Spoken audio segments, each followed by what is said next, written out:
In your book, you have a chapter where you talk about truth versus hurt feeling, and you give a good example of the Great White Hope. You talk about the hysterical reaction to the Great White Hope's election. Can you explain that? You know who the Great White Hope is, right? Yeah. I call him Orange Himmler. I love the Great White Hope. Yes. Look. And yes, together we will make America great again. There you go. Look, when I saw the reaction of my supposedly intellectual colleagues, fancy professors, to Donald Trump's election, I thought, boy, I need to write a book about this insanity, because it didn't make any sense that people who've dedicated their life to supposedly think clearly, be reasoned, look at evidence, suddenly lost it in ways that could only be described as a mental illness. And hence, that's why I talk about the parasitic mind. It's literally parasites that are infecting your brain. And so in trying to explain this, I thought, well, how can I explain this? So I want to give you imagine that this prop here, this pen, is the cork of a wine bottle, okay? All right. There is an expression in Arabic that says, getting drunk simply by smelling the cork of the wine bottle, which means what? It means that I'm so weak that it doesn't take me to actually drink the wine to get drunk. I just have to take a whiff of the wine cork and I'm already drunk. Now, how can I apply this to Donald Trump? Well, what people are saying is, he's ugly, he's vulgar, he's fat, he's an ogre, he speaks like a brawler from Queens. He must be disgusting. On the other hand, watch, I'm going to get drunk now by the cork of noble prophet Barack Obama. Barack Obama, he's tall. He has a mellifluous voice. He's got a radiant smile.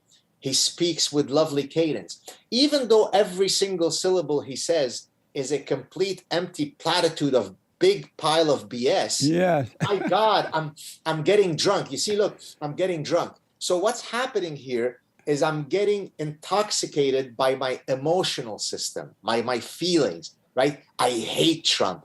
He disgusts me. I love Barack.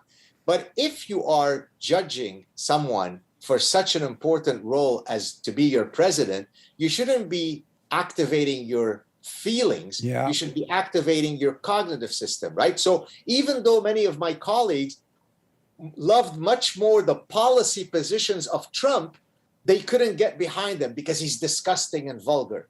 So this is what I mean by the tension between feelings versus thinking. Amazing. That is interesting.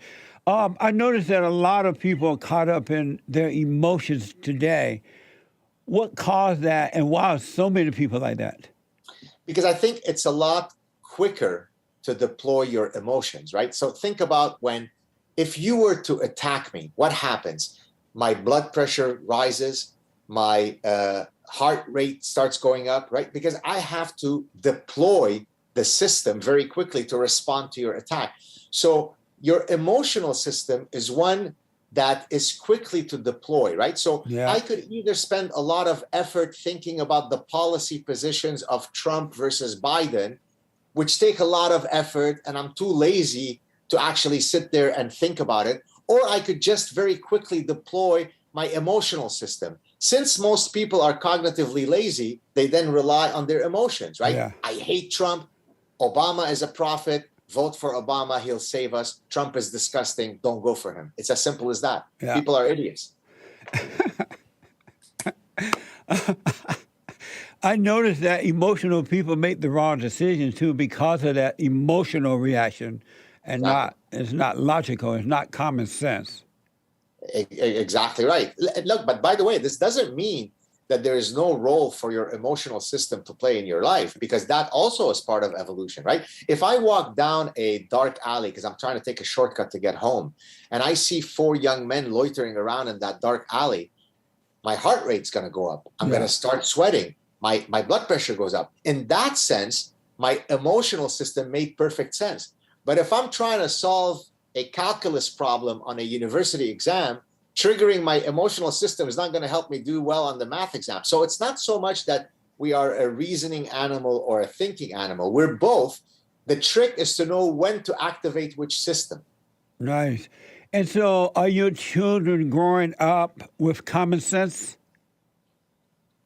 Big time. Because listen, it's if I may speak of myself, it's hard to grow up with me as their dad, with them not being expected to think clearly. So, for example, just a couple of weeks ago, I actually did a clip of this on my own channel, where I sat down with my son. He's 9 years old, and I said to him, "Could you write down in your journal, give me the reasons why you think it's ever okay to lie, or if it's never okay to lie?" So I was doing the whole deontological versus consequentialist, but he's 9 years old, and he had to sit there for 20, 25 minutes at the cafe writing out that stuff.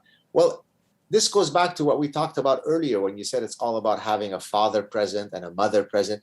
Well, imagine the kid who doesn't have the fatherly attention that I just gave that little boy for those 25 minutes. He's already ahead of the game because he got that exercise from me. Now imagine all those other kids, whether they are growing up in Appalachia, in wherever, or they're growing up in the ghetto. Once you don't have both parents, you're already way behind in the game. And so that's what we need to bring back the family. And yes, and that's what's wrong with most blacks. It's the family. It's not racism.